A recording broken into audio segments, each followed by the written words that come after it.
todos, sejam bem-vindos a mais um AgroJovem Podcast.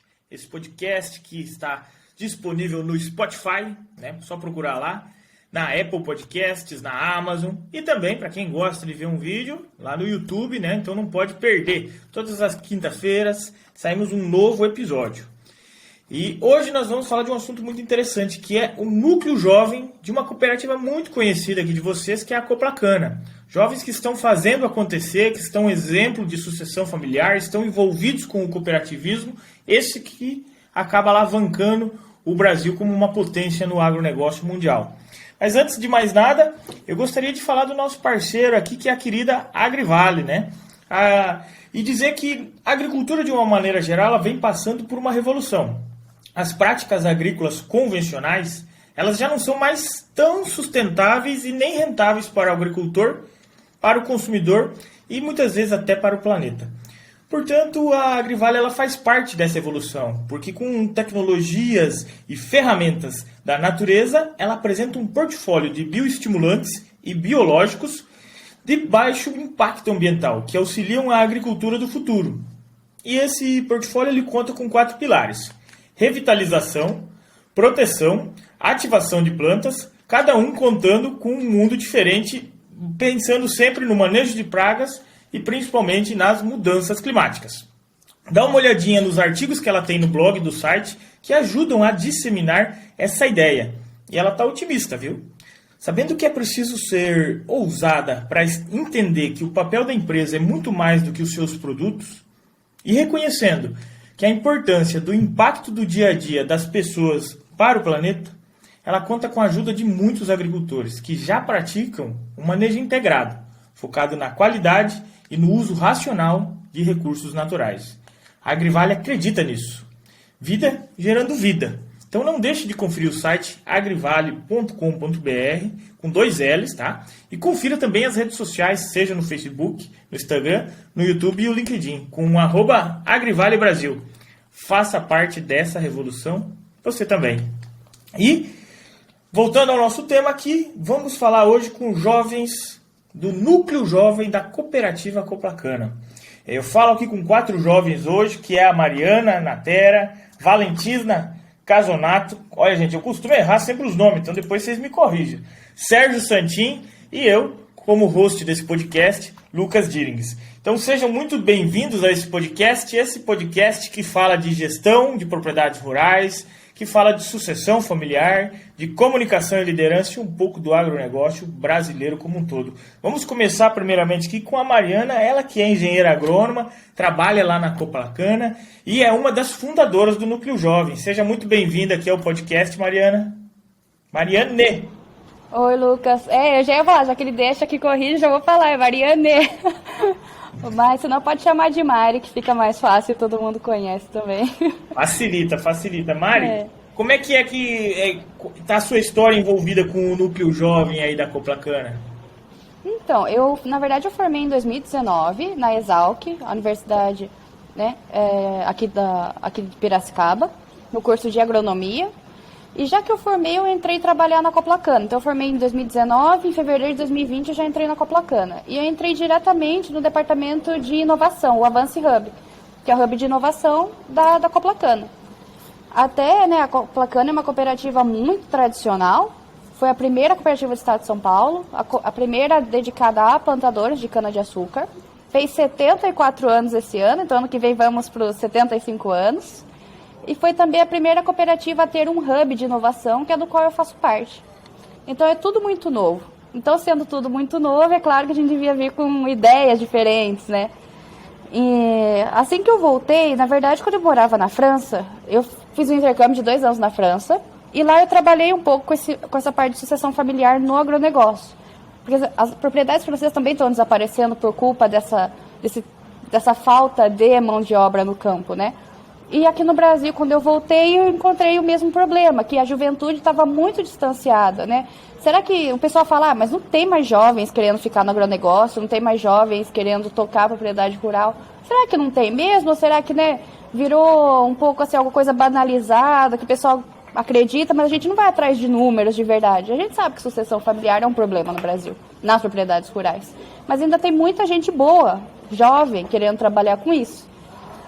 Então, no final do meu primeiro ano na Coplacana, eu como na área de inovação, senti uma dor da cooperativa, que é o quê? Os seus cooperados estão envelhecendo e nós não temos nem ideia de quem é esse novo público, esse novo cooperado que pode chegar à cooperativa. Será que ele sabe que a cooperativa está ali para auxiliar ele?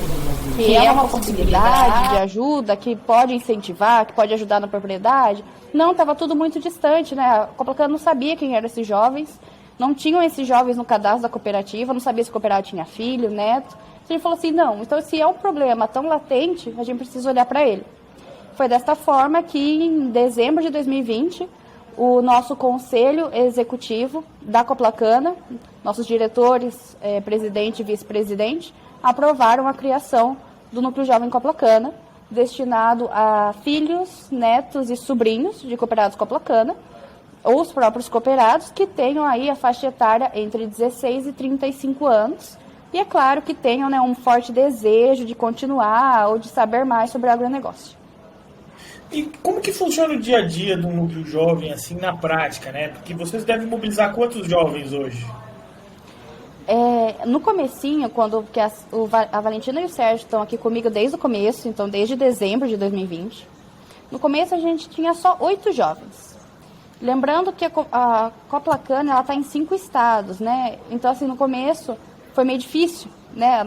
A gente começou pequeno aqui na região de Piracicaba mesmo, Valentina de Rio Claro, Sérgio de Piracicaba, e fomos crescendo aos poucos. Então, começamos com 8 jovens e hoje a gente já passou dos 100 jovens em mais de 16 filiais da Coplacana. Então, cresceu bastante nos últimos 2 anos, né? E como que é o nosso dia a dia? Primeiro, a gente tem uma coordenação, né? A coordenação, a gente tem um regimento, o núcleo tem um regimento que foi aprovado pelo nosso presidente. Então, assim, não é coisas que saem da nossa cabeça, é tudo pré-estabelecido. Que quem faz parte dessa coordenação são 5 pessoas. Não pode ser colaborador Coplacana, tem que ser realmente um filho, neto ou sobrinho de cooperado. Para a gente ir mesmo nos moldes do conselho administrativo e conselho fiscal de uma cooperativa, que é formado por cooperados. Então, temos o cargo de coordenador, vice-coordenador, secretário e 2 vogais. E essas 5 pessoas vão representar e criar as atividades durante o ano, focando no nosso público, nos outros 100 jovens. É claro que é difícil, é um desafio, porque são perfis diferentes, culturas diferentes, né? A gente não trabalha só com cana-de-açúcar, tem cana, tem grãos, tem laranja, tem gado, tem avicultura, então a gente tem um pouco de tudo lá dentro. E nós fazemos 2 atividades por mês, uma presencial e uma online. A gente não consegue abolir a online, principalmente porque a gente tem filiais muito distantes, né? Então, assim, como que a gente vai atingir o jovem que está muito longe de Piracicaba e que não pode se deslocar para vir até aqui? Então, a gente faz muita coisa online também. Em 2021, a gente fez só praticamente eventos online, tivemos só 2 presenciais. E esse ano a gente decidiu focar um pouquinho mais nos presenciais. E aí mesclando não só temas técnicos de manejo de culturas, manejo de animais, mas também temas administrativos, que a gente sente que é uma dor do jovem. Então, como que você administra uma propriedade rural? Fluxo de caixa, planejamento estratégico da propriedade, governança, própria sucessão familiar e também o autodesenvolvimento, ou seja, como você faz uma comunicação assertiva, né? Na hora de discutir alguma coisa, como que você faz a administração dos conflitos, como você trabalha em equipe. Então, a gente tenta desenvolver aí muito amplo o nosso leque de atividades.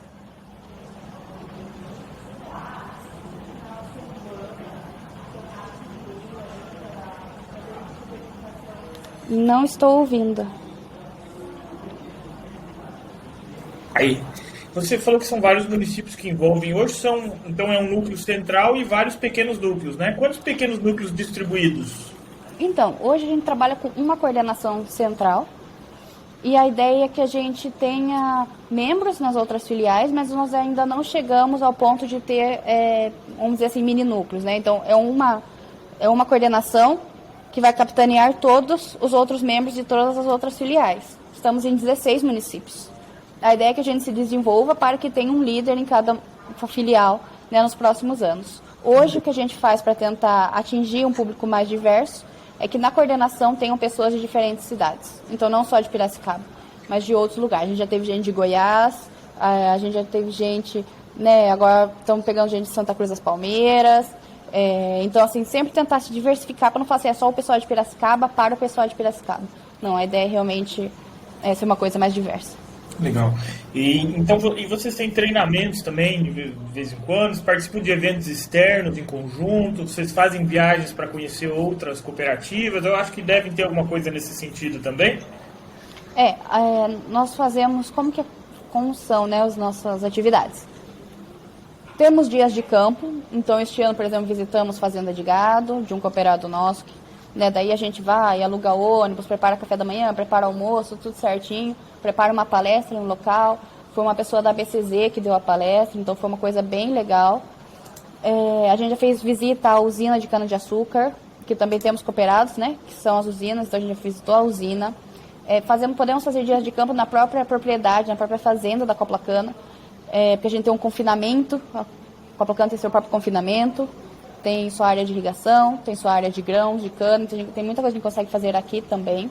Fazemos cursos, por exemplo, em outubro e novembro, estamos fazendo um curso que são 4 sábados, no período da manhã, sobre administração de propriedade rural, como montar uma planilha de fluxo de caixa, como olhar o seu estoque na propriedade. Também temos cursos online, por exemplo, esse curso de como trabalhar em equipe foi um curso de 8 horas. Temos palestras, como foi comunicação assertiva. Recebemos já algumas cooperativas. Esse ano foi um ano legal, porque a gente recebeu 2 cooperativas aqui, 2 núcleos que vieram nos visitar, Cotrijal e Coplana. As 2 cooperativas vieram, então foi uma troca muito legal também. Então a gente está realmente tentando mobilizar aí para fazer essa intercooperação. Como é que estão os jovens de outras regiões do país, com outras realidades, é parecido com a gente, não é? E também visitar, né? Sair daqui para lugares diferentes, ver na prática como as coisas funcionam. E eu vou aproveitar que você deixou a bola quicando, né, assim, para mim chutar, né? Falou que vocês estão aprendendo a montar planilhas e tudo mais. Em breve vocês já vão ter que sistematizar tudo por causa de uma tal da tributação que está aí vindo forte também. A questão da própria agilidade de informações, né? Então eu aproveito para você ouvinte que está prestando atenção a importância de estudar a administração rural e conhecer também o E-Produtor, que é a plataforma de gestão tanto para a agricultura como para a agropecuária. Fazer a gestão desse controle de estoque, como é que está o custo da safra hoje, para vocês terem uma ideia, vocês que são jovens que estão aqui comigo e para você que é um ouvinte, hoje estive avaliando o resultado com o produtor, antes de vir aqui gravar com vocês, estive avaliando o resultado com o produtor que ele não tinha noção do quanto que ele já estava devendo para 2023. Quando a gente olhou a projeção do fluxo de caixa dele, porque daí entra os financiamentos de custeio, entra financiamento de investimento, entra as contas para pagar. Não sei se vocês já olharam, nós estamos na safra de soja mais cara da história. E se você for olhar os contratos para fixar soja para março e abril, está em 105, 110 reais. E o preço da soja hoje está em 170. Então, assim, a gente tem que estar muito em cima, porque não sabemos o que vai virar com o novo governo, né? Não vou nem entrar no mérito de ninguém aqui, mas a gente tem que estar em cima do número. Então, parabenizar o pessoal do Núcleo Jovem da Coplacana por estar trazendo essa frente de gestão, de administração, e vamos ver como é que esses jovens estão aprendendo isso na prática. Valentina, você que é estudante de agronomia, está participando do Núcleo Jovem, conta um pouquinho mais de você, a sua interação com o núcleo e com o agro, principalmente. Então, como o Lucas disse, né, eu estou no 4º ano de agronomia. A minha família, desde sempre, está envolvida com o agro há mais de 50 anos, então eu cresci nesse meio, né, principalmente cana-de-açúcar, eles são produtores de cana. E eu nunca pensei em fazer outro curso. E aí, no meio do caminho, né, que eu estava no 2º ano de agronomia, na pandemia, era o meu pai e o meu tio, eles eram sócios da propriedade. E o meu tio acabou falecendo. E aí eu comecei a participar mais, eu comecei a ir com o meu pai para o sítio e participar mais das atividades, né? Não só saí da teoria da faculdade e fui para a prática. E aí calhou também que eu tinha entrado no núcleo. Como a Mari disse, eu sou uma das 8 que entraram de início no núcleo. E aí eu comecei a entender, a olhar para a Coplacana não só como um produtor, né, através do meu pai, mas também como jovem no núcleo. E aí as coisas foram caminhando e eu comecei a entender cada vez mais a importância da Copacabana no dia a dia do produtor, né? Porque eu vou falar uma coisa básica que eu acabo vendo. Às vezes a gente precisa de um auxílio, assim, de um agrônomo, e naquela hora, e aí você já entra em contato e a cooperativa sempre está ali, ela sempre tem colaboradores dispostos a sempre ajudar no que o produtor precisa, e eu acredito que seja isso, né? Uma mão lava a outra e a gente vai criando o cooperativismo, e o núcleo é uma ferramenta essencial nisso, porque, como a Mari disse, será que tem jovens na cooperativa? E a gente acaba vendo que sim, tem jovens. O núcleo é a prova disso, e jovens que estão dispostos a colocar a mão na massa também, né? Exatamente, tem que estar ali se envolvendo, tem que estar nativo. Porque muitos começam a fazer essa frente da sucessão familiar dentro da propriedade e esquece tudo que tem lá fora, né? E é o nosso dever como jovens saber que as instituições lá fora tem que também ter uma sucessão, né? Tem que ter uma sucessão. E para isso nós precisamos estudar.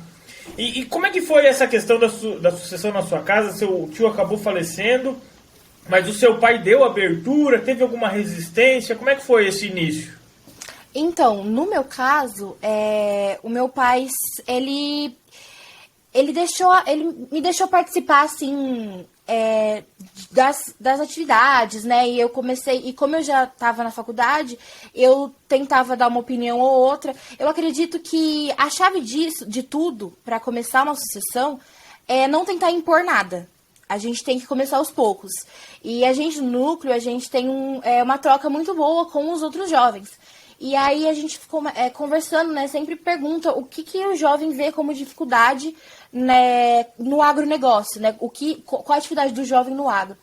E a gente sempre chega à conclusão disso, que a gente precisa tentar aos poucos. Porque muitas vezes tem um choque de geração, não aconteceu comigo.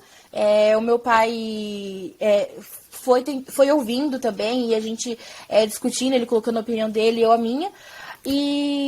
Mas esse choque de gerações muitas vezes acontece. Então eu acredito que precisa começar aos poucos para ir desenvolvendo isso no cooperado também, né? No pai, no avô, no tio. Não, que legal que vocês tiveram uma comunicação entre vocês, né? Que facilitou. Porque muitas vezes é essa comunicação que gera o empecilho do pai com o filho. Eu não sei se você é filha única ou não, mas muitas vezes tem ciúme entre irmãos, tá? Principalmente daí o mais velho com o mais novo, daí o mais novo vai estudar, o mais velho tinha que trabalhar, e daí isso vai gerando um certo ciúme. Como é que foi isso com irmãos também? Teve uma aceitação mais fácil? Então, eu sou mais velha, eu tenho 2 irmãs mais novas. Então, pra mim não teve muito isso, sabe?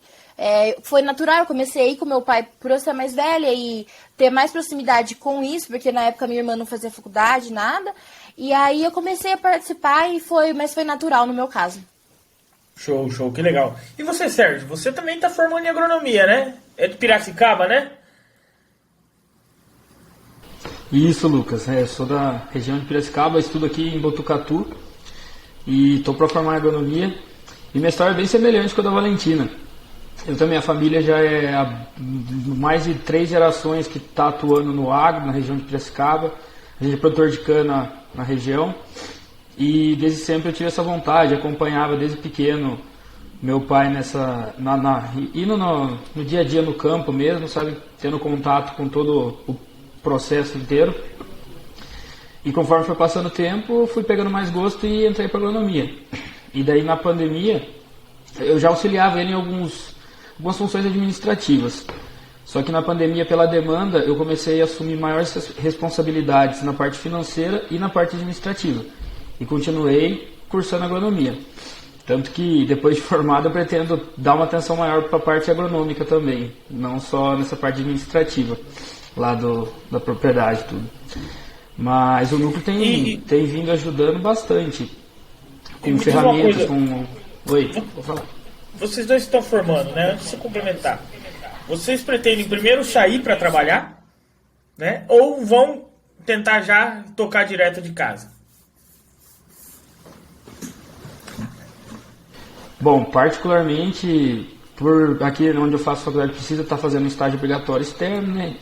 E daí eu pretendo tá fazendo esse estágio, se for sendo efetivado, construir uma bagagem de uns 5 anos, 6 no máximo, mas retornar o mais breve possível, assim.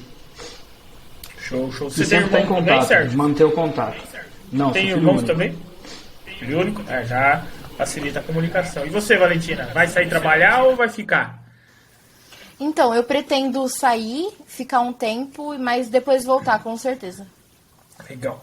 Agora me diz uma coisa, Mariane, o que esperar do Núcleo Jovem que tem 100 participantes? Quais os objetivos hoje daqui para frente? Porque, cá entre nós, 100 pessoas é um bom número já para você se organizar. Acredito que tenha ideias para, né? Tem muitas ideias do que fazer. E como que você continua atraindo esses jovens e principalmente engajando eles, né? Porque o jovem hoje, para engajar um jovem hoje é difícil, para engajar 100, como que você faz assim para você que está nessa frente ali, né, de interação? Eu sei que o Sérgio e a Valentina já estão puxando à frente, mas nós precisamos manter engajamento e isso tem que ser atrativo para eles. Porque, para quem nos está nos ouvindo agora, muitas vezes estão pensando em buscar núcleos jovens, em outros tem comissões jovens envolvidas com sindicatos rurais, muitas vezes, comissões jovens envolvidas com federações estaduais. E uma das maiores dificuldades é, como que eu mantenho esse jovem ativo? Como é que eu faço ele continuar aqui participando? Como é que ele faz para trazer mais jovens? E eu acredito que você possa ter uma visão legal sobre isso. Eu não vou falar que o problema do engajamento não existe, porque ele existe, né? Eu acho que é uma coisa que sempre vai existir, mas é o que eu falo internamente. A gente, né, vê esse problema com os cooperados pais, né? Entre os 11 mil cooperados, quantos vão numa assembleia? E assim, não só no Coplacano, em qualquer cooperativa. Dos X total de cooperados, quantos vão numa assembleia para votar na próxima chapa? Mas eu estou vendo um avanço muito bom, né? Até a gente vai fazer a eleição da próxima chapa, a gente reelege a nossa coordenação anualmente. Ano passado a gente teve a inscrição de uma chapa apenas, esse ano nós tivemos a inscrição de 3 chapas. Então, assim, o pessoal está vendo valor, eles querem estar à frente. Então, às vezes a gente acha, será que a gente está fazendo um bom trabalho ou não? E é nessas horas que a gente, né, mede, quanto que eles estão vendo o valor? Bom, se eu estou com mais chapas querendo concorrer à coordenação esse ano, quer dizer que alguma coisa, né, está saindo. Mas, realmente, para 2023, a ideia é trabalhar mais o engajamento do pessoal, trazer mais pessoal de fora do estado de São Paulo. Hoje a gente está muito concentrado no estado de São Paulo, e nós temos filiais também em Minas, em Goiás, Mato Grosso do Sul, Paraná. Então, assim, a gente precisa ir para as outras filiais, sair um pouco daqui, né, da região. Então, para isso, a gente vai trabalhar outros assuntos, além da cana-de-açúcar. Não que a gente já não tenha feito isso, mas talvez intensificar a diversificação de temas, trazer coisas diferentes. Por exemplo, a gente está começando aqui na Coplacana a trabalhar com mirtilo. E como é uma cultura muito nova, o pessoal desperta curiosidade, né? E o que a gente tem visto é isso. Ok, eu planto cana, mas eu quero ver outras coisas, né? Que de diferente a cooperativa está trazendo? É uma fruta diferente, né? Um mirtilo?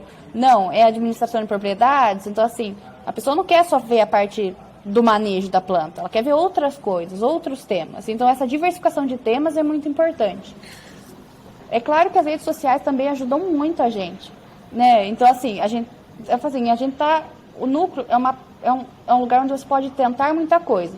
Que você sai um pouco do tradicionalismo da cooperativa e vai num espaço onde você pode tentar, já que está com um público diferente, você pode apostar e fazer apostas maiores. A gente já fez live no Instagram com os meninos, já fizemos live no YouTube, nós vamos para eventos externos, como você falou, né? Eventos, simpósios, encontros cooperativistas. Então, assim, a gente faz muita coisa, intensificar isso ano que vem, participação em eventos externos da Coplacano. Diversificação de temas, e às vezes a gente acha que precisa de uma coisa muito complexa para atrair esse jovem, né? E não precisa. Que nem esse ano a gente ia fazer uma aula sobre manejo de plantas daninhas em cana-de-açúcar, só presencial.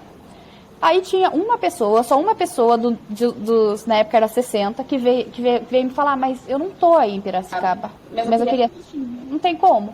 Você, não dá para eu contratar uma transmissão online para uma pessoa. Falei para ele, se eu só ligar o notebook e colocar na frente do palestrante, serve? Ele serve. E no final veio umas 15, 20 pessoas ver online.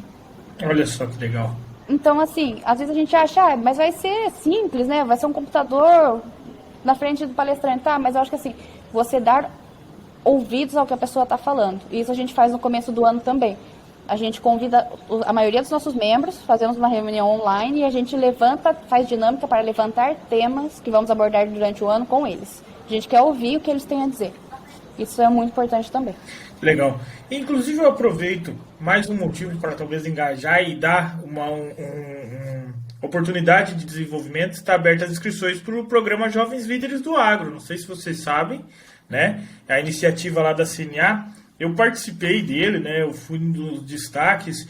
E é um programa que ele dura quase 2 anos. Não vai interferir no trabalho de vocês. Mas a gente tem um aperfeiçoamento, primeiramente, sobre o agronegócio brasileiro. Depois, sobre todo o sistema e as instituições do agronegócio brasileiro. Quando você vai para a segunda etapa, você começa a aperfeiçoar a sua comunicação, a sua liderança e interagir com esses jovens de todo o Brasil, a desenvolver, entender desafios do setor que não dependam de dinheiro para ser solucionados. Ou seja, precisa ter iniciativas de liderança. E dentro desse programa você acaba encontrando os seus talentos e o seu propósito para que você pegue a confiança suficiente e quando você volta para o dia a dia, assim, você está acelerado para fazer coisas legais e impactar, seja na cooperativa, seja em casa, você colocar a mão na massa, você pega uma confiança muito forte lá. Então, assim, para vocês que são do núcleo, para você que está nos ouvindo, vale dar uma olhada, até dia 6 de novembro tem inscrições abertas, lá é www.cnajovem.org.br. Vale dar uma conferida lá, porque é uma mudança de visão que a gente tem sobre o agronegócio e principalmente sobre a frente da liderança em si. Então, fica a dica aí. Agora me diz uma coisa. Valentina, a Mariana falou dessas expectativas que nós temos para o núcleo, que vocês vêm fazendo, e vocês estão ali quase chegando na hora também de assumir presidência, vice-presidência, diretoria do Núcleo Jovem, não tá? Qual que é essa expectativa para quem vai assumir cargos de liderança num grupo que tem vários jovens? Entendeu? É um desafio, né? Lidar com... A gente lida, assim, de igual para igual, mas, como a Mari disse, muitas vezes a gente ouve, mas a questão do engajamento também pega. Bom, para esse novo ano, nessa nova chapa, a gente não sabe quem vai ganhar, esse ano tá mais acirrada a disputa, mas a gente pretende continuar, né, como a Mari falou, dando ouvido para o jovem. Ela citou a visita técnica na usina, né, de cana-de-açúcar, e inclusive foi uma sugestão que a gente recebeu nas dinâmicas. Então, eu acho que a gente continuar nesse caminho de ouvir o jovem, ouvir o que eles querem, né? E engajar cada vez mais esses jovens para que a gente, ano que vem, tenha mais chapas e mais membros e continuar assim daqui para frente. Que legal, legal. E você, Sérgio, você tá no meio dessa também, não tá? Eu tô sim, tô eu com a Val nessa jornada aí. E assim, a gente tem como perspectiva cada vez mais trazer mais jovens, prospectar mais jovens pro projeto, né, para tá tendo esse contato maior com a Coplacana, conhecer, entender e se apaixonar pelo cooperativismo, ter toda essa troca de informações entre os membros, além de todo o conteúdo que a gente traz, né, que aborda, que vai estar desenvolvendo tanto profissional quanto pessoalmente o jovem. Mas a ideia é essa, sempre estar atendendo a todos, mesmo que sejam nichos muito diferentes, a gente trazer temas que abordem os dois, e uma hora um, uma hora o outro, mas sempre estar acompanhando todos. Legal. Agora eu vou jogar uma bola quente para vocês. Vou voltar para Mariana, que vou dar tempo para vocês dois pensar. Qual que é o papel do jovem no futuro do agronegócio brasileiro?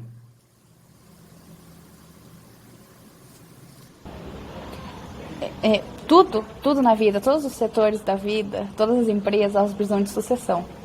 Né? Se você não trabalhar o jovem no agronegócio, em qualquer setor, ele morre, ele envelhece e ele acaba. A gente precisa trabalhar sucessão. Então, assim, o jovem é o futuro do agronegócio, como é o futuro de outros setores. A diferença é que setores como tecnologia, que estão sendo muito visados hoje, talvez tenham, né, as suas atratividades, devido a N razões.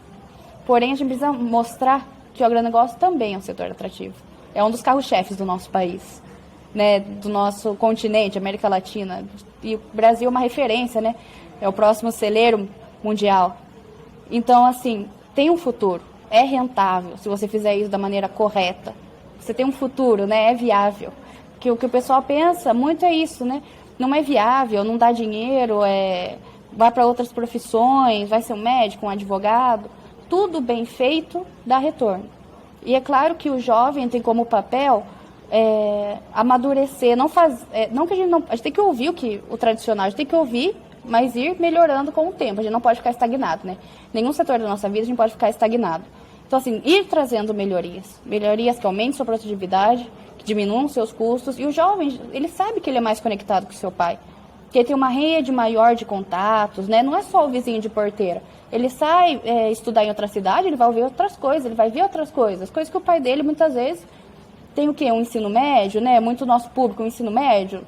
Então, assim, se você tem a oportunidade de conhecer coisas novas, traga essas coisas novas. É como a Valentina falou também, aos poucos, ouvindo muito eles, mas mesmo assim, né, se expresse. Eu acho que falta um pouco também, e não só para o agronegócio, para qualquer setor, essa palavra aí, né, o pessoal não gosta muito, mas é o empoderamento do jovem. Né? Assim, você tem conhecimento, você tem valor, você pode falar. Não é ser dono da verdade, mas é falar, é estudar, é ir atrás e ir se provando ao longo do tempo. Então, o jovem tem que pôr a mão na massa, tem que aprender, mas também tem que trazer coisas novas para dar sustentabilidade ao negócio da família. Que legal, legal. E nós temos que buscar atrás também, né? Esse empoderamento aí, nós temos que correr atrás, porque se nós ficar esperando o pessoal lá que gosta do que está fazendo dar espaço para nós, né? Nós temos que lembrar eles que uma hora tem que se aposentar, tem que deixar a gente começar a pegar uma experiência, senão vai ficar difícil. Então a gente tem que pegar no pé, assim, pegar a experiência do mais velho, falar, não, legal, tudo que você passou, mas deixa eu tentar também, né? Então, o que você acha, Valentina, do papel do jovem no agronegócio hoje? Assim, porque a Mariana já quase que acabou com nós já, mas assim, vou deixar para vocês tentar também.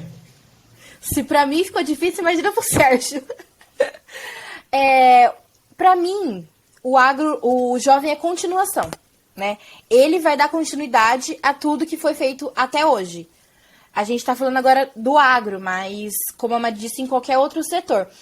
E nós jovens, que vamos trazer essas melhorias, né? Esse avanço. Nosso papel é mostrar para os mais antigos que as tecnologias funcionam, né? Então, muitas vezes eles têm a cabeça muito fechada de que só aquilo dá certo, aquilo deu certo a vida inteira e vai continuar dando, mas não. O nosso papel é esse, desenvolver o setor e permanecer e dar continuidade para que outros jovens cheguem e continuar, né?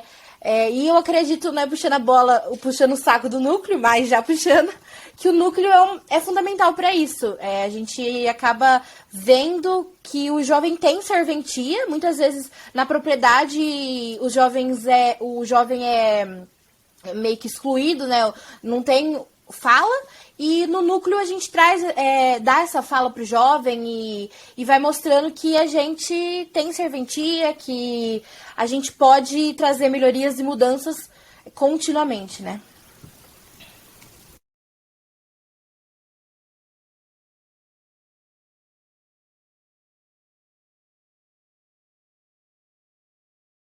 Voltou? Aí.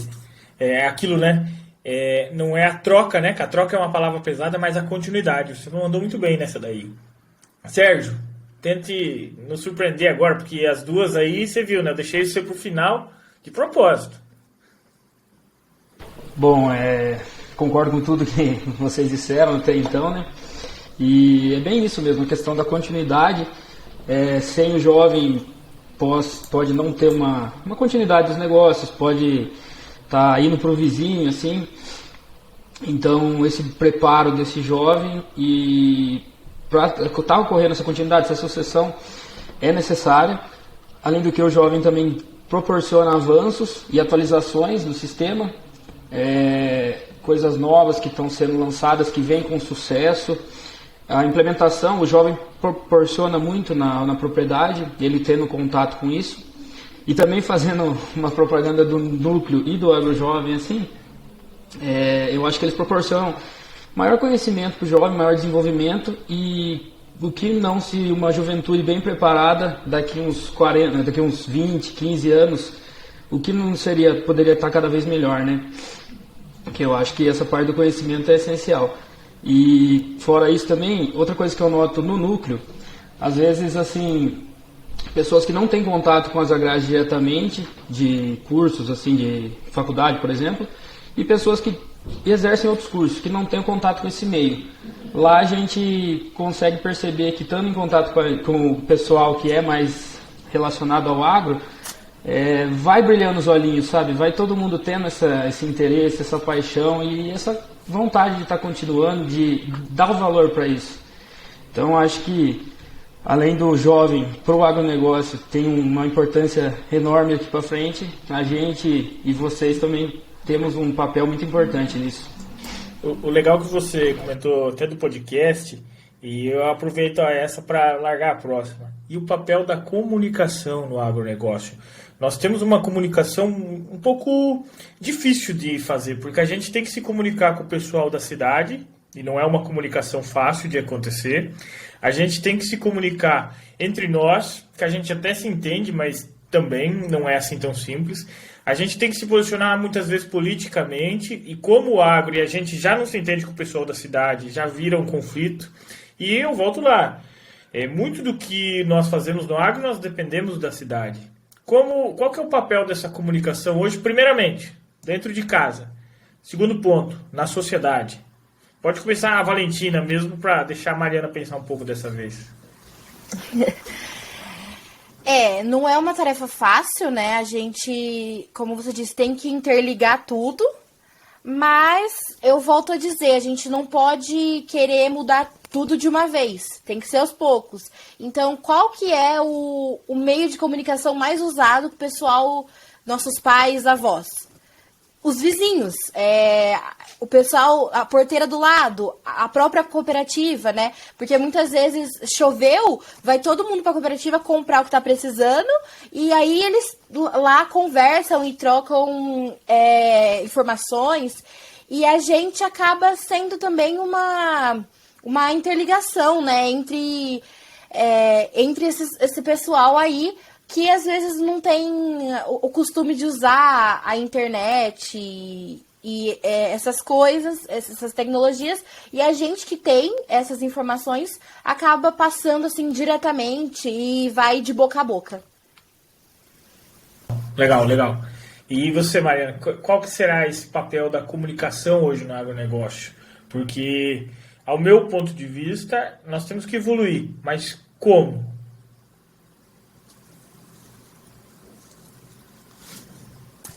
Mariane, né? Eu sempre confundo. Pode ficar no Mari. Vou ficar no Mari mesmo. Fica na metade que dá certo. A comunicação é essencial, mas hoje, como qualquer setor, o agro tem pessoas que às vezes falam sobre assuntos que não dominam completamente. Pessoas que não sabem dialogar com o que pensa o contrário de você, porque a diversidade é boa, é bom você questionar, é bom você fazer perguntas, mas você tem que estar aberto a ouvir a pergunta, como diz, perguntar não ofende, deixa a pessoa perguntar, e saber explicar de uma forma simples. Às vezes a gente acha que está muito distante, né? E o pessoal da cidade que não entende o agro, e eu acho que eles não entendem, mas colegas meus de agronomia acreditavam que tinha hormônio no frango, e eles fazem agronomia comigo. Então, assim, será que é só isso? Ou é algo tão arraigado na gente que, por mais que a ciência prove o contrário, a gente criou uma certa barreira, alguns mitos que nós acreditamos. O núcleo, um dos nossos papéis é esse, desmistificar o agro. Então, abordamos temas um pouco espinhentos, como sustentabilidade no agro. No final do ano falaremos sobre cenário político. Mas a ideia nunca assim, não vamos defender A ou B, vamos colocar os números. Né? O que acontece de verdade? O que é fato? O que é mito? E por que isso é mito? Não é só falar que é mito. É você explicar o porquê que é um mito. Né? Ou assim, não faz sentido. O mito, para mim, o hormônio no frango é um absurdo. Mas as pessoas continuam hoje acreditando que é isso. E às vezes você vê uma pessoa muito radical na internet e fala, gente, a gente não precisa ser radical. Comunicação assertiva não é ser radical, não é gritar, não é impor a sua ideia. É simplesmente passar com fatos, com dados, o que acontece. Então a comunicação precisa ser trabalhada no brasileiro. Trabalhar a comunicação, valorizar o seu alimento local, né? Eu disse que eu passei um tempo na França, lá eles valorizam muito o produtor local. Assim, por exemplo, se eu sou de Piracicaba, eu quero comprar do produtor de Piracicaba. Aqui não, aqui a gente brilha os olhos para qualquer coisa que é importada, né? Se é brasileiro, já perde um pouquinho o apelo, porque, não sei, é uma coisa cultural nossa. E quando você mexe com cultura, é difícil de mudar. Porém, é uma coisa que precisa sim ser trabalhada. Valorizar o agricultor, passar dados reais. O agricultor é aquele que planta 60 mil hectares de soja? Mas é também o cara que planta só alface. É o cara que tem só a horta, é o cara que tem só a granja, que é uma coisa pequena. Né? Os alimentos do povo brasileiro no mercado, o abastecimento é feito majoritariamente por produtores pequenos. Então o agro é isso. Então essa valorização, comunicação começa por supermercados, é uma coisa tão ampla, né? O supermercado valorizar o produto, a gente valorizar aquele consumo final, aquele produto final, que é o que vai chegar no cliente. A partir daquilo ele pode entender mais para trás, né? Antes da porteira o que acontece. Mas principalmente, o produto final, eu acho que esse é o caminho. Valorizar o seu produto final, entender que ele é limpo, que ele é bom, que ele não degrada as terras, que ele não desmata, que ele é o sustento de uma família, e é uma família, né, como a sua. Então é isso. Legal, muito boas as suas palavras. E voltando lá no começo, né, a gente às vezes tem muita suposição na nossa comunicação, e a suposição que não é baseada em nada, é baseada naquilo que nós acreditamos, e a gente vai jogando isso para frente como verdade, e muitas vezes isso não reflete a realidade, né? Então isso é uma falha que nós temos que primeiramente sempre nos avaliar. Aquilo que eu estou passando adiante é um fato, é uma suposição ou é uma expectativa futuro, né? Porque muitas vezes a gente também passa as expectativas. E a pessoa que está ouvindo não sabe se é uma suposição, uma expectativa ou se é um fato. E vai levando isso adiante. E agora, no seu fechamento, eu achei bacana, né? Valorizar o produto final. E isso é agregar valor à cadeia. Porque eu estive visitando, por exemplo, a Serra da Canastra lá. Poxa, são pequenos produtores e eles conseguiram gerar uma marca, que é o queijo canastra, e aquilo ganhou um valor tão bom que eles produzem muito pouco leite por vaca. O foco nele nem é o zootécnico, é o queijo. Mas o que ele ganha num queijo, se você for transformar isso num litro de leite, dá muito mais do que um produtor tradicional de leite. Inclusive, para você que está ouvindo, tem um episódio aqui para trás aqui que a gente conversou com o Hugo, que ele é lá da roça da cidade da Serra da Canastra. Vale a pena dar uma olhadinha, tem no YouTube e no Spotify. A gente falou sobre sucessão familiar. Ele que é um arquiteto, gente. Ele formou em arquitetura, não ia tocar a propriedade da família. Aí resolveu voltar para a propriedade e começou a desenvolver uma marca na propriedade, que é a roça na cidade. Hoje ele recebe mais de 2.000 turistas por mês na propriedade dele. Além de agregar valor ao queijo, ele vende diversos tipos de queijo e outros produtos lá. Ou seja, o queijo é o carro-chefe, mas tem muita coisa gerando renda. No final do dia a gente está trabalhando pela renda, né? No agro a gente até trabalha por amor, mas se ficar só por amor não paga as contas, entendeu? Então, e todo mundo gosta de um dinheiro. Então, acho que essa frente que você deixou no final é agregar valor, né?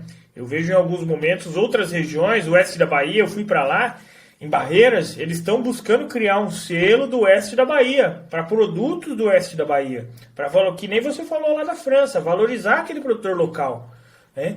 Porque aqui tem regiões próximas aqui onde eu estou, no oeste do Paraná, que os pequenos produtores têm produtos muito bons, tem um café colonial excelente, que tem um salame, que tem uma cuca, que é é uma cultura alemã, né? Que tem uma bolacha pintada. Cara, é sensacional aquilo lá. Você vai comer, você se delicia, você fica comendo e não para mais de comer. É um torresmo, mas não tem marca. Então, assim, se não tem marca, eu já não consigo divulgar, né? Eu vou vender um salame no story do Instagram. Mas agora, colocar uma marca, deixar algo bonito, uma foto bonita, é o marketing em cima do produto final. E não deixa de ser o produtor rural no final do dia. Só que a gente tem que profissionalizar. Muito bem a sua fala, parabéns, e essa visão que você tem também. Sérgio, o que você acha da comunicação no agronegócio? Só solta a bola quente pro Sérgio. De novo, fiquei por último aqui, né? Mas, sim, eu acho que essa parte externa, como você tinha perguntado, da comunicação interna e externa, a parte externa eu acredito que a gente tem cada vez mais que ouvir alguma informação sobre o agro, procurar estudar e ver se a gente vê qual que é a realidade, né? Para se alguém estiver falando essa informação de forma pejorativa e seja errado, a gente ter argumentos para estar defendendo o agro e combatendo isso. Então, a gente sempre que puder, assim, tá se inteirando desses mitos para poder desmistificar. Agora, quanto à comunicação interna, pelo que eu entendi, é mais ligada à questão da sucessão, da continuidade.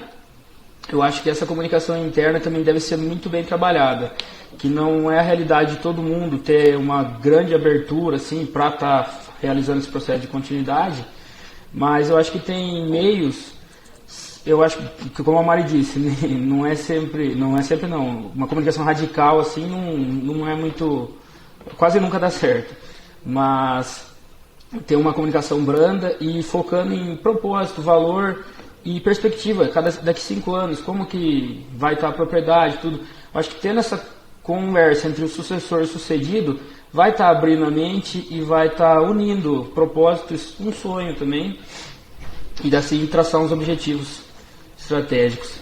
Legal. Essa frente é muito boa, né? A gente tem que aperfeiçoar a comunicação e vocês trouxeram diferentes visões de que quem está nos ouvindo pode pegar um trecho aqui, um trecho ali, de acordo com a sua região, porque cada região já tem um nível de evolução na própria comunicação entre produtores e sociedade diferentes, tá? Eu fui, por exemplo, visitar produtores no Pará, ele tem um nível de comunicação com a sociedade muito diferente do que os nossos aqui no oeste do Paraná. Aí quando você vai lá para Bento Gonçalves, na Serra, para ver as vinícolas, as cooperativas e tudo mais, é uma cultura totalmente diferente, então a gente tem que... É importante, principalmente, essa visão que vocês trouxeram aqui. E quase daqui a pouco a gente, para finalizar, mas não menos importante, o papel da gestão na sucessão, né? Mas nessa daí, eu começo pelo Sérgio, porque quem domina a gestão é a mulher. Nós mesmos, Sérgio, nós só sabemos que ela é importante. Mas quem se organiza de verdade hoje no Brasil é as mulheres. Então eu vou deixar essa primeiro para você, porque daí é elas que vai dar o show depois, né? O que você acha do papel da gestão para a sucessão familiar e a prosperidade dos negócios rurais? Porque nós temos negócios que em alguns momentos estão em alta e outros negócios que em muitos momentos estão em baixa. Tem negócio que não se sustenta e o produtor está girando aquilo no banco, tem outros negócios que estão indo muito bem, né? Qual que é a importância que você dá para isso hoje, principalmente envolvido com o núcleo jovem, né? Bom, a respeito da gestão, é imprescindível a grande importância dela, né? E assim, a gente nota que cada vez mais propriedades que acabam não tendo assim, um controle, uma gestão, um controle de custos, assim, acabam passando por momentos difíceis, tendo mais dificuldades, e isso pode ser uma ameaça pensando em futuro. Então, a gestão tem que estar sendo trabalhada, tem que estar sendo aprimorada e implementada na propriedade de qualquer forma, assim. E não falo só da gestão nessa parte de financeira, assim, eu falo gestão de pessoas também. Porque o modo de trabalhar com seus colaboradores cada vez vem mudando cada vez mais e melhorando cada vez mais. E acontece em algumas propriedades de não ter muito reconhecimento, como em todo lugar está tendo hoje em dia, e é o caminho e é o mais saudável para todo mundo, assim, sabe, mais gratificante e que dá maior vontade e vontade dá mais assim Sabe a expressão de vestir a camisa mesmo? Entusiasmo em fazer acontecer. Isso. Entusiasmo em fazer acontecer. Me fugiu aqui. O entusiasmo é o que leva muita gente para frente hoje. Às vezes o cara não sabe o que fazer, mas se ele estiver entusiasmado, ele vai embora.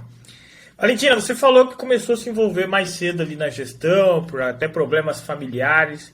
E qual que é a importância disso para continuar o negócio? Porque você sabe que muitos não fazem. Como o Sérgio disse, é indispensável, né? Porque muitas vezes os nossos pais, avós, faziam tudo da cabeça. E aí você vai ver, tentar achar alguma coisa lá de trás para ver como foi e não tem nada anotado, não tem nada escrito, ninguém, às vezes alguém faleceu só que sabia, que cuidava daquela parte. Então, a gente vê no curso, né, de gestão que a gente do núcleo está fazendo, que é muito importante ter tudo anotado em planilhas e organizados, porque a gente já pode encontrar muitas adversidades no meio do caminho, né? Falta de chuva, eu digo produtivamente, falta de chuva, e esse tipo de coisa. E além disso, se não tiver uma boa gestão, nada vai para frente, né? E até para quem está chegando, começando a sucessão, poder ver como foi feito lá atrás, para dar continuidade, é muito importante. Para a gente não chegar assim e ficar perdido, né? Não saber por onde começar. Então, é imprescindível mesmo a gestão, planilhas, e hoje em dia tem tantas ferramentas, né, para organização, assim, é muito importante mesmo. Show. E para você que está ouvindo as ferramentas, não esqueça de dar uma procurada no e-produtor lá, software de gestão financeira, zootécnica e agrícola, tá? Mariane, agora você seria um pouco mais da gestão agora para uma cooperativa, tá? Porque uma cooperativa que tem 11 mil associados, uma cooperativa que fatura provavelmente alguns bilhões, uma cooperativa que tem várias cidades, uma cooperativa que tem inúmeros funcionários. Como que é a importância da gestão nesse caso? Não só a importância, e como que isso é estruturado de certa maneira. Porque para quem não tem cooperativa próximo, e eu conheço gente que está começando cooperativa lá na Bahia, eles muitas vezes não sabem nem como estruturar elas de uma maneira interessante. Como que é a sua visão da gestão no cooperativismo hoje? Acho que para quem está começando seria até mais fácil, né? Como você falou, comece pequeno, erre pequeno, cresça rápido, né? É um dos lemas aí das startups e acho que se aplica a qualquer coisa em projetos. A Coplacana tem 74 anos, 35 filiais, assim, é difícil, né? É um gigante. Mas o que eu aprendi aqui dentro, e eu tive muita sorte nessa parte, porque eu estou num departamento que me força a estar em contato com todos os setores da Coplacana. Então, financeiro, fiscal, jurídico, marketing, RH. E o que eu penso, às vezes, é não só para qualquer público que eu acabo falando, sejam startups, sejam outras cooperativas, sejam os jovens do núcleo jovem, vocês têm noção que uma boa gestão passa por muito mais do que ver o fluxo de caixa? É gestão de pessoas, é jurídico, é lei. Para vender o produto, aqui a gente falou da comunicação, é marketing. É uma nota fiscal que tem que ser emitida certa, que tem que ser lançada no momento certo, que se vier com o endereço errado já trava tudo, né? Então, assim, é muito complexo. Eu acho bonito isso das pessoas entenderem o quão complexo é. Porque muitos jovens, né, até o núcleo jovem, vem falar para mim, eu faço a parte de administração de propriedade, então eu preciso da planilha. Sim, gente, se fosse só a planilha que resolvesse, estava ótimo, mas a planilha não resolve, né? O computador, muitas vezes, sozinho não resolve, precisa do feeling da pessoa. Então, assim, hoje, eu acho que a parte mais delicada da cooperativa seria a parte fiscal, né, tributária, porque é muito complexo. São notas fiscais de muitas filiais. São diferentes produtos registrados de diferentes maneiras, que têm diferentes impostos, a parte de impostos é muito complicado. Então, assim, ter um time contábil forte é muito importante. Ter essa parte de gestão de pessoas. Outra coisa que a gente viu, né, até numa das aulas de sucessão. Você trabalha com seu pai, mas qual é o seu salário? Você tem direito a um salário? Vocês conversaram sobre isso? É justo o salário que você ganha? Quantas horas você trabalha? Então, assim, isso também é gestão de propriedade, é gestão dos seus funcionários. Você é um funcionário. Então, assim, gestão de pessoas é muito importante, porque se você não trabalha as pessoas, a empresa não vai para frente. Gestão é falar de pessoas. Então, assim, contábil muito forte, uma parte de empregatícia, né, muito forte. Para quem quer aí desenvolver o produto, um marketing muito bom.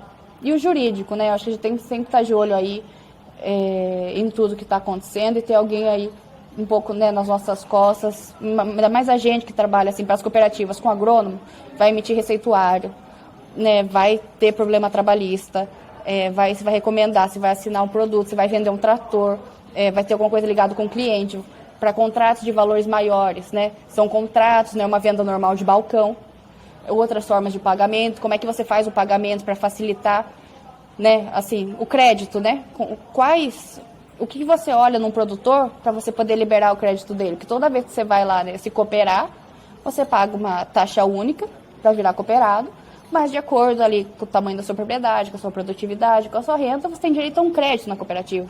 E com aquele crédito que você consegue comprar mais ou menos produtos. Então, assim, como que você batalha um crédito melhor? Qual que é o direito dessa pessoa de ter um crédito melhor? Então, realmente, a cooperativa não pode ter lucro, né? As sobras de liquidação distribuídas entre os cooperados no fim de todo o ano contábil. Então, isso também é muito importante, né? Como que você vai distribuir esse lucro, né? Sabe, cooperados que gastam mais têm, né, direito a uma maior porcentagem dos lucros, uma maior participação. Então, assim, é complexo, mas eu acho que vale a pena. Show, que legal.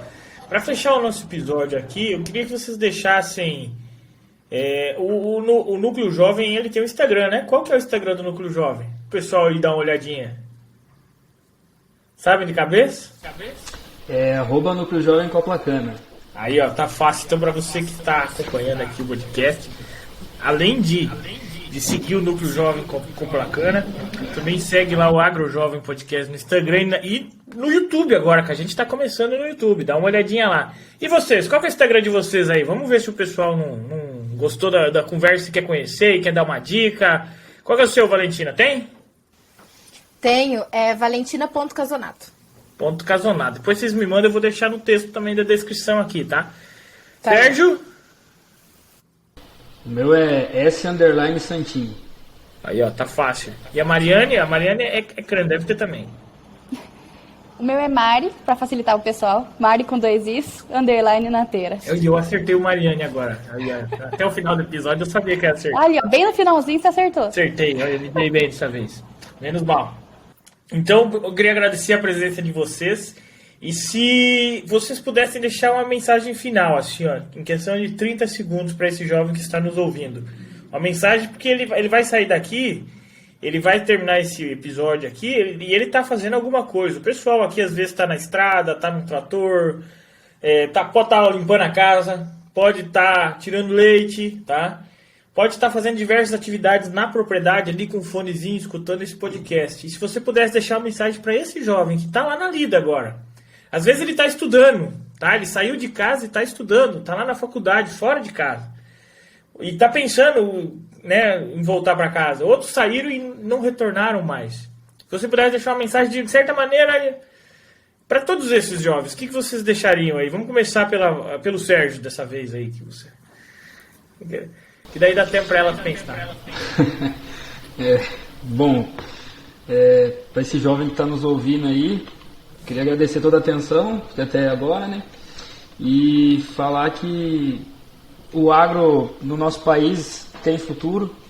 Para você que está aí, claramente assim, vai ter bastante futuro, com bastante esforço, correndo atrás e de conhecimento, também vai ter muito sucesso. E o que a gente puder estar ajudando, @Núcleo Jovem Coplacana, estamos lá e inscrições estão abertas. Show de bola. Valentina? Bom, obrigada, né, a todos que nos ouviram.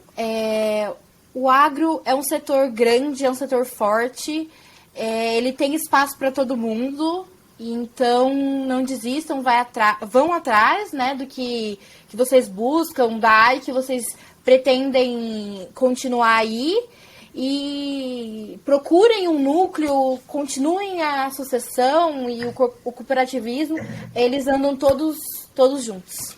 Show. O que você acha, Mariana, para esse jovem aí? Eu vou deixar uma frase que me falaram quando a gente lançou o núcleo.